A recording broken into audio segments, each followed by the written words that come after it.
بینەرانی ئازیز، ئێوە بینەری تەلەڤیزیۆنی پەرتۆ و تەلەڤیزیۆنی حیزبی حکمەتیسن. لەم بەشە لە بەرنامە هۆمانی گودازگەر ئەندامی کۆمیتەی کوردستانی حیزبی حکمەتیسمان لەگەڵا وتوێژەکەین سەبارەت بە هێرش و تەوهینکردن و بێحورمەتیکردن بە ئەفغانستانیایی کە لە ئێرانە ساکنن. پێش ئەوەی پرسیارەکانم مارەسە بکەم بۆ ئەوەی ئیتمینان لە دەنگ پەیدا بکەین، هۆمانی گودازگەر ئەگە دەنگی منە بیسی زۆر خۆشەتی بۆ بەرنامەی ئەو حوتوی تەلەڤیزیۆنی پەرتۆ. زۆر سپاس هاوڕێ ئابوو، بەڵێ دەنگتان زۆر باشە. منیش ماندوو نەبوونیەکەم لە ئێوە و ڕێز و سڵاو بۆ بینەرانی خۆشەویست. زۆر سپاس بۆ تۆش. هەوڵەمانەر وەکو ئاگاداری دیارە مە شتێکی تازە نییە، هەر لە زۆر لە مێژە ئەم مەسەلە بووە کە ئەفغانستانیەکان لەلایەن خەڵکی ئێرانەوە، ئەلبەتە ناکرێ بڵێن هەموو خەڵکی ئێرانەوە، بەشێکی ئەو خەڵکی ئەو کۆمەلگاکە بە لەحاڵی فەرهەنگیەوە تاتی تاسیری فەرهەنگی دواکەوتووی جمهوری ئیسلامی و بە قەولی مارکسڵێ فەرهەنگی جامعە، فەرهەنگی تەبەقەی حاکمەدا موردی هێرش و تەوهین و بێحورمەتی قرار ئەگرن ئەو ئەفغانستانیانەی کە لە ئێران ساکنن. بۆچی خەڵکێکە لە ئێرانە ئیدعای تەمەدن و فەرهەنگی زۆر پێشکەوتوو چەندین هەزار ساڵیان هەدا لە مقابل هەم نەوعەکانی خۆیانە ئاوە بەرخوردی نازل و تحقیر و تەوهینامیز دەکەن؟ من پێم وا بێت ناکرێت ئێمە بڵێن خەڵک وا ئەکرد بە ئەفغانیان. هەمیشە بەشێکە لە سیاست هەمیشە لە ئەو منتەقا کە بووە و بە تایبەتۆ کە ئێوە ئیشارەتان پێکرد، ئەمە سابقەیەکی توولانی هەیە، یعنی بە عمری جمهوری ئیسلامی بە تایبەت کە لە ئەفغانستانە سیاست دەست بەدەست بووە و ڕژیمگەری مختلف حاکمیەتێکی ڕەشیان داسەپانوە بەسەر خەڵکا لە ئەفغانستان. ئەم مەسەلەی مەهاجرەت و هاتن بۆ ئەملا ئەولا هەمیشە وجودی بووە و لە ئێرانە بە تایبەت بەرخوردێکە بە ئەفغانستانیان کریا بەڕاستی دڵتەزێنە و مایە شەرمساری بەشەریەتە لە ئەو منتەقا. هۆکەیشی ئەوە کە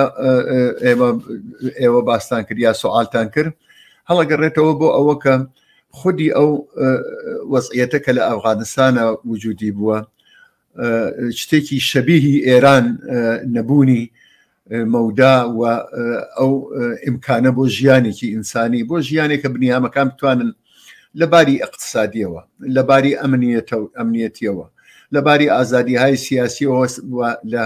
کۆمەلگایەکی سەقامگیرا بەبێ ئەوە ببنە بە ئیسلاح توعمەی ڕقابەتی جەناحگەری مختلفی حاکمیت بیان توانێت ئەگەر زندگیەکی باش و ئینسانی بۆ خۆیان دابین بکەن، قەتعەن ئاوا ملیان ناناوە ئەو ریسکە لەسەر ژیان و زندگی خۆیان بە ئیسلاح ناکرد. ئەوە هۆکەی هەڵەگرێتەوە بۆ وەزعیەتێکە لە ئەفغانستانە وجودی بووە، بۆ حاکمیەتێکی لە چەندەهەی ڕابردووە کە دەست بەدەست پێکراوە لە ئەو جامعاوە بووە سەبایز ماڵوێرانی، کۆچ، قەتڵی عام، نائەمنیەتی، شەڕی قەومی، داسەپانی مەسهەب، حتا شەڕی بینی تایپە و قەبیلە مەسهەبیەکان، هەموو ئەمانە ئەو هەوان کە بووە سەبایسەوە کە ئەوە بەحسێکی توولانی ترەکە لە مەودایکی ئاوا چکۆلا ناکریە. بەڵام ئەگەر بینەوە سەر بەحسی ئەکتوێل و ئەمڕۆی ئەم قەزیە لە ئێرانە هەروەک لەوانەیە ئەو بینەرانی ئێوەیش دیبێتیان یا بیستوێتیانەوە لە ماوەی لەوە پێشەوە لە ئێرانە بازم ئەمە دەسی پێکردووە بە تایبەت بە بیانووی ئەوە کە خەڵکانی ئەفغانستان کارهایەکیان کردووە لە شوێنگەرێکا کە معلوم نییە ئەوان کردبێتیان. بۆ نمونە لە قەزوێنە لەبەر خاتر تەجاوز بە کەسێک ئێمە دیتمان کە چۆن مەحەلەی ئەفغانستانیەکانیاندا بەربەرد و دار و حمڵەیان پێکردن بە شێوەیەکی زۆر دڵتەزێن ئێمە دیتمانەوە ئەوانیش خەریک بوون لە پێش شیشەکەەوە داوای بەرادەری و دۆسییان ئەکرد و ئەرسی دڵیان بۆ بە ئیسڵا بۆ ئەکێشان و هەروەها دیتمان بازم هەر ماوەی لەوە پێش لە یەزدیش هەمچین شتێ ڕوویدا خەڵک هێرشیان کردە سەریان. ئەوەی کە مهمە ئەویش ئەوەیە کە لە ئەم ڕابطە خودی حاکمیت و خودی جمهوری ئیسلامی تەقسیرکاری ئەسڵی بووە و ئیستفادەی سیاسی کردووە لە مەهاجرانی ئەفغانستانی لە ئێرانە بە هەموو بارێکەوە ئەم هێنەی لێکردوون، ئیسفادەی لێکردوون. ئێوە تماشاکەن ئەوەی کە جەمعێکیان ئاوە تەبلیغات ئەکا عەلەیان و بە مسەبەبی فەقر و فەلاکەت و نەکەوتنی پێداویستیەکانی ژیان و ئامانە ئەکا ئەوە وا ئاکات ئەوێتە باعثەوە کە جەمعی لە دارودەسەکەی خۆی بەرباتی گیانی ئەفغانستانیان و لە ناو جامعە خەڵک عەلەیان تەحقیر کات بە ئیسلاح خەڵک عەلەیان بە ئیسلاح بەسیج کات و بڵێ ئەمانە بوونە سەبایسەوە کە گۆشت دەست ناکەوێ مامر نییە چت گرانە پڵانە ئەمانە ئەمە لە لایەکەوە ئەماکە بەداخەوە لەناو هەر کۆمەلگایەکەوە لەوانە لە کۆمەلگای ئێرانیشە لەوانەیە هەر دەرسەدێکی چکۆلە لە جامعەیەکە کە بە ئیسلاح عمقی تێگەیشتنیان لە پەدیدەگەر سیاسی و ئیجتماعی دەوروبەری خۆیشیان تەنانەت کورتە لەوانەیە بڕوای پێ بکەن و ئەمە بگرن دەسەوە بەڵام ئەمە گۆشەیەک لە سیاسەتی جمهوری ئیسلامیە گۆشەیە تریشی ئەوەسە کە ئەمانە تێرێت اتفاقاً پارەیان پێ ئەکات و لیبان سەروازیە کاتە بەریان و تێر و تەسەلیان ئەکات و هیچ احتیاجی کیشیان نییە و ئەیانکا بە لەشکەر فاتمیون و ئەیان نێرێ بۆ سووریە بۆ شەڕ لەگەڵ بە ئیسلاح دارودەسێتر و لەباری مەسەبی و عەلەی ئەمانن ئێمە ئەمە ئەبینین کە لەلایەکەوە ئەفغانی باشە ئەفغانستانی باشە لایەکەوە ئەکریا ئاوا بیکەیتە نظامی خۆت و کەڵکی لێوەەر بگریت و بیدەی بەکوشت لەلایەکی تریشۆ خراپە ئەبێوە دەربنرێن و ماڵی ئاور بدرێت و نازانم فڵان تازە ئەمە گشت ماجراکە نییە ئەمە گشت وەقایعەکە نیە ئەمە گشت فاجعەکە نییە ئەو بەشەش وا توانیوانەکە بە هەر جۆرە لەوێ بمێنەوە لە تەحقیر ئامیسترین شکڵا خەریکن ژیانەکەن ئەوەیە کە ئەڵێن خەڵک نازانم گۆڕخەڵ لەژێر پردەکانە ئەخەون لە پاڵ ئۆتوبانەکانە ئەخەون لە دەوروبەر زیارەتەکانە ئەخەون بەڕاستی بەشی زۆریان لە مردمە فەقیرن کە هیچ بەشەرێک بە ئەقلی ناگەیە کە بەشەر بە ئیسلاح تەن بدا بە ئەو تاقیرە مەگەر اینکە مەجبور بوو بێ ئەگەر کەسێکیشی لەوانە کە بەشێکیان توانی بێتیان دەسوپایە بکەن و لە شوێنێکە کارێپەیاکەن خۆ بە هەزاران جار بیستومانەکە حەق دەستیان ئەخورێت بەرخوردی تەقی ئامیزیان پێ ئەکرێت بەکار ڕناگیرن و ئەوەی وا ناحەقی بێت لە نێو جامعە پێیان ئەکرێت ئەمەوێ ئەوە بڵێم کە ئەمە بەداخەوە تاریخێکی توولانیتری هەیە کە ئەساسەکەی هەڵگەڕێتەوە بوو سوء ئیستفادەی و حاکمیەتی جمهوری ئیسلامی لە ئەمانیە کردە و بەتایبەت جامعەی تەبەقاتی بێڕەحمی سەرمایەداری لە کاریگەری ئەفغانستان و لەو کەسانە کە لەوێ خەریکن کارەکەن ئەکرد ئەوە یەکەم ئەم شتە متأسفانە لە نێو جامعە وای پێ هاتووە هێشتا ئەوە کە تۆ بتوانی بە ئیسلاح جامعە بەرامبەری ڤاکسینە بکەیت و هێنیکەی هەرچەند هەیە هەرچەند بەشێکی ئازادی خواز و ئینسان دۆست لە نێو جامعە هەن دیارە ئەوان مل بەمەنادەن بەڵام جمهوری ئیسلامی تا ئەنازەیەک متأسفانە ئەوەی کرد تەنانەت لە کوردستانێت کە بەرحاڵ بەهۆی وجودی چەپ و ڕاوەستانی بەرامبەر بە جمهوری ئیسلامی و بەرابەری تەڵەبی و ئەمانە بووە ئێمە بەداخەوە ماوەی لەمە بەردیمان لە دێگولان لە ئەفغانستانیەکیاندا نازانم بە بەهانەیە ئەوە بازم کە تماشای ژنی کردە تماشای فڵانی کردە و ئامانە کە ئەمانە هەموو دڵتەزێنە بەڕاستی هەر بۆیە من ئەم باسانە ئەەکەم کە بڵین وریابینەوە بەرامبەر بە کەوتە ئەو پیلانێکە ئەساسەن سیاسەتەکانی جمهوری ئیسلامی لە نێو جامعەی ئێرانە ڕواجی ئەدا گشت بە ئەفغانستانیەکە زۆر سپاس بۆ تەوزیحەکانت هەورە هومایون لەم ئاخرانەدا مەهاجرە دیار لە واقعیا خەڵکی هەڵاتنی خەڵکی ئەفغانستان کە وڵاتەکەیان لەژێر حاکمیەتی مشتی وحوشی ئیسلامی و وەحشی ئیسلامی بە ناوی تاڵەبان لەم ساڵانە زۆر زیاتر بووە ئەوەی کە وڵاتەکان بەجێ دێڕن و زۆرتریش دیارە بۆ ئێران ومانەتێن زۆرتر بووە بۆچی ئەم مەسەلەیە بە قەولی معروف لە ترسی مار کە تاڵەبان بێ پەنا بۆ ئاوری ڕژیمی جمهوری ئیسلامی دێن و لەوێژ ئاوا مەوردی تەوهین و تاقیق قەرارەگرن هۆی ئەم مەسەلە چییە کە ئەم هەڵاتنەوە ئەم هاتنە بۆ ئێران زۆرتر بووە ئەزانین چۆنە من پێم وا بێت تەنیا جمهوری ئیسلامی نییە بێدەرەتانی زندگی وای لێ کردوون کە خۆیان بدەن لە ئاو و ئاگر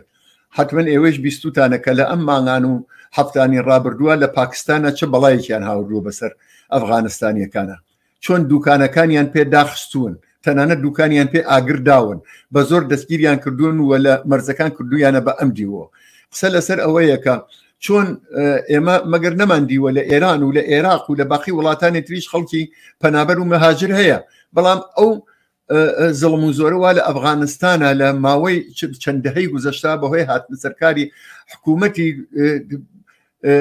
مەسهبی و قومیەوە بووە شاید لە شوێنگەترا بەو شدەتە نەبوو بێ ئەگینا وانە ئەفغانستانیان هەر فەقەت بێن بۆ ئێران تازە بۆ ئاگاداریتان بەشێ زۆر لەوانە کە تێن بۆ ئێران وەکو کولیدۆرە ئێسفادێ لێەکەن وەکو ڕێگەی سەر ڕێگەی ئەسفادێ لێکن کە بتوانن بێن بۆ شوێنگەری تر ئەگەرنا خەبەری زەربوشەتمی ئەفغانستانیان لە تورکیەش کەم نییە لەوانەیە ئێمە کەم بیبیسین بینەرانی ئێوە کەم بیبیسن ئەنا لەوەیش هەر هەمان شتە ئەم تاقیر و ئەمانە ماوەی لەوە پێش ئەسڵن لە نازانم کەی بوو لە سربستان یەکدانە کامیۆنی پڕ لە جەنازەی ئەفغانستانیانیان پیا کرد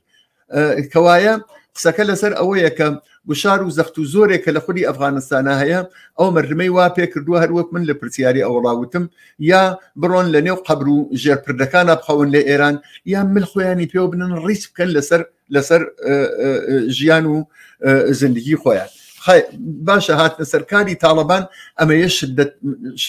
زیاتر شەدید کردەوە زیاتر بوو بە بایسەوە کە ئەم شتە بێن خۆتان ئەزانن تەوتەعی ئامریکا و هێزە ڕەشەکان بوو بە باعث ئەوە کە جارێکی تر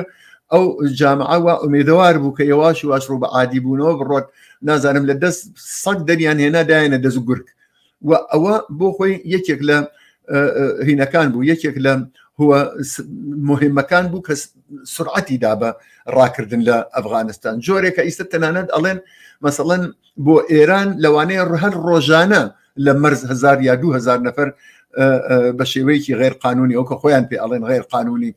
وارد بن حتا تەنانەت قسە لەسەرەوە کردی کە 4 تا 5 ملیۆن مەسەڵەن لە ئێرانە هەن ئێستا ئێران بەرجەستەیە لەبەر خاترەوە کە هاوسەیە و ڕژیمێکی دڕەندە وەک جمهوری ئیسلامی خەریکە لە وەک کەڵک وەرئەگرێ بۆ ئەوە کە توجی سیاسەتە زدی ئینسانیەکەی خۆی بکە بێ ئەحساس مەسئولیەتەکەی خۆی بەرامبەر بە بێکاری و بەرامبەر بە گرانی و بەرامبەر بە نەبوونی پێداویستەکانی ژیان و ئەوانە بکە ئەگینە مەسەلەکە فرە گەورەترە لە ئێران مەسەرەکە پرە گەورەتر لە ئێران ئێمە بینین کە زۆربیان بەخۆشی واتوانین نەجاتیان بێن ئەم ئوروپا و ئەمانە خۆب لێرەیشە بازم هەر ئەگەر نە بەناو ئەفغانستانی هەر بازدازم بە ناوی پەناهەندە بە نەوعێک لەوانەیە کەمێک کەمتر کەمێک کەم دەرەجەتر هەر بازم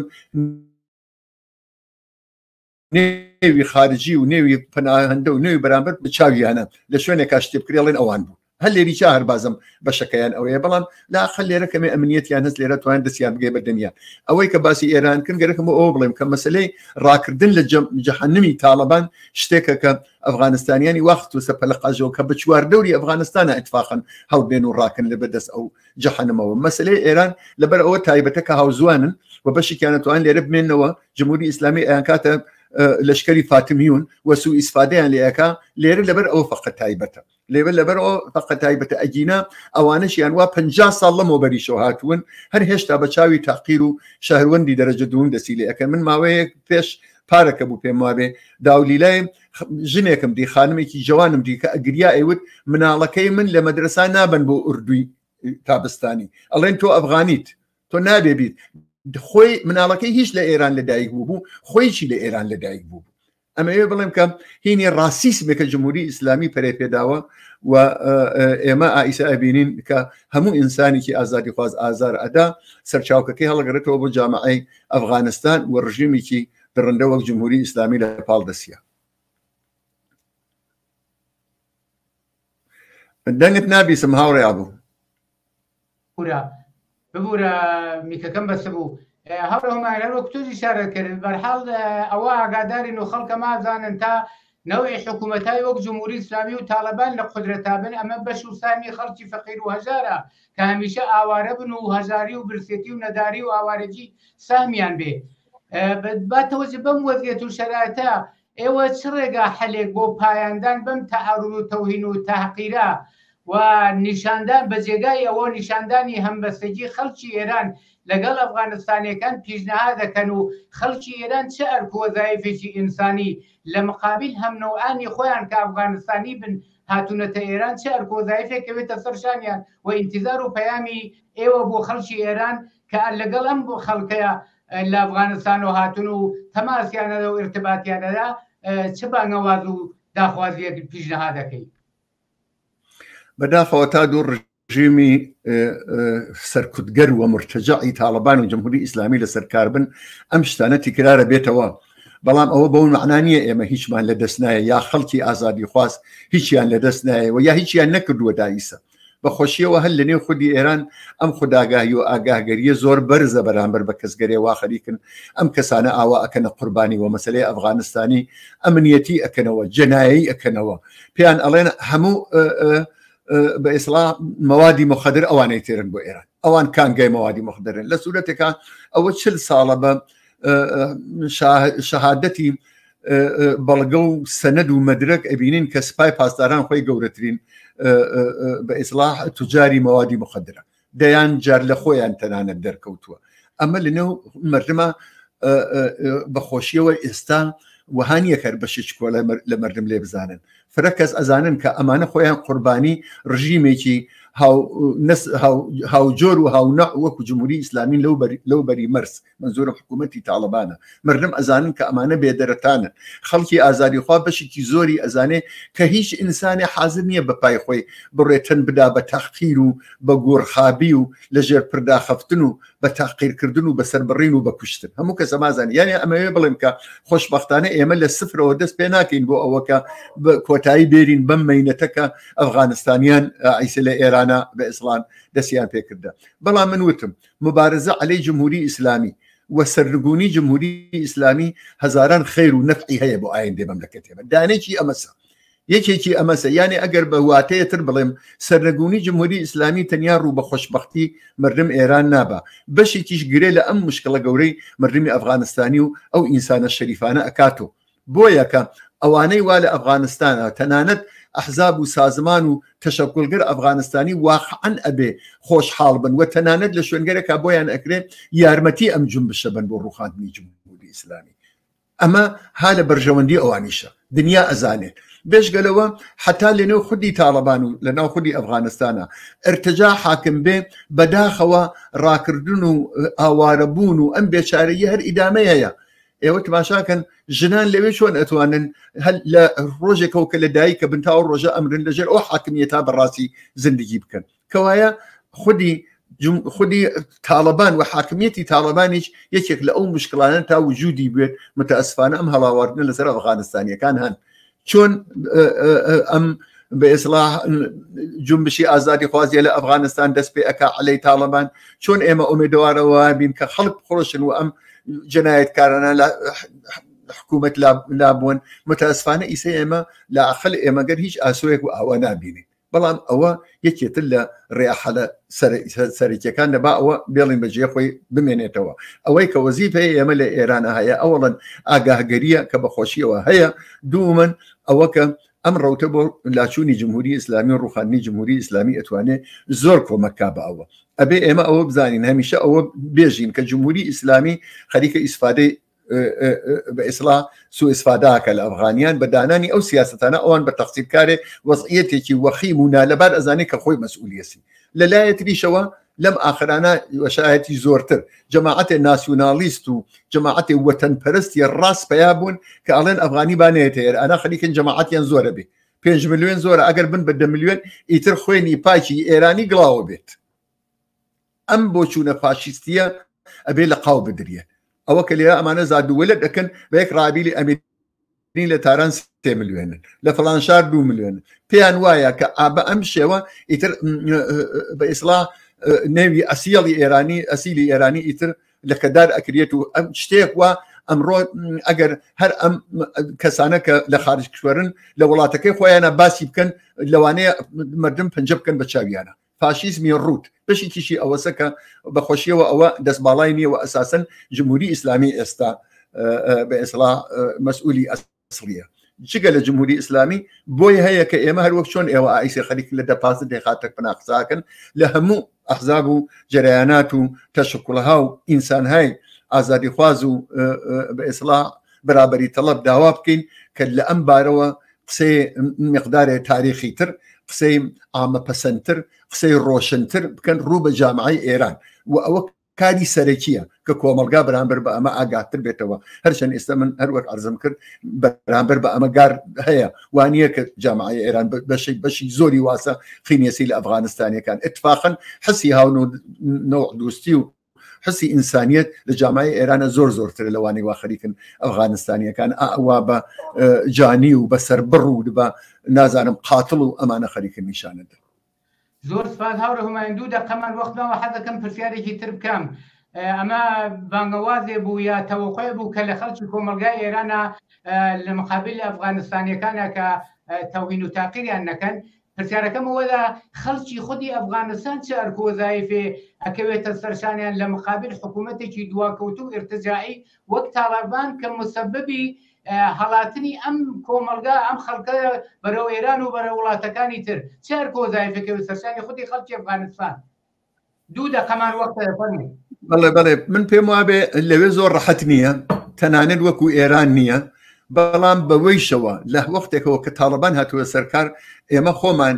ئەیبینین کە عەلەنەن مردم و بە تایبەت ژنان واقعەن ملیان نەداوە بە ئەو وەحشی گریەوە تاڵەبان خەریکە ئەیکا. ئەوە ڕێگەکەیەسی، ئەوە ئەرکو وەزیفەکەیەسی تا جنبشێک و جوڵانەوەیەکی ئازادی خوازانە ئەلەی حاکمیەتی دەوڵەتی مەسەبی تاڵەبان لە ئەو مەملەکەتان نەکەوێتە ڕێ بەداخەوە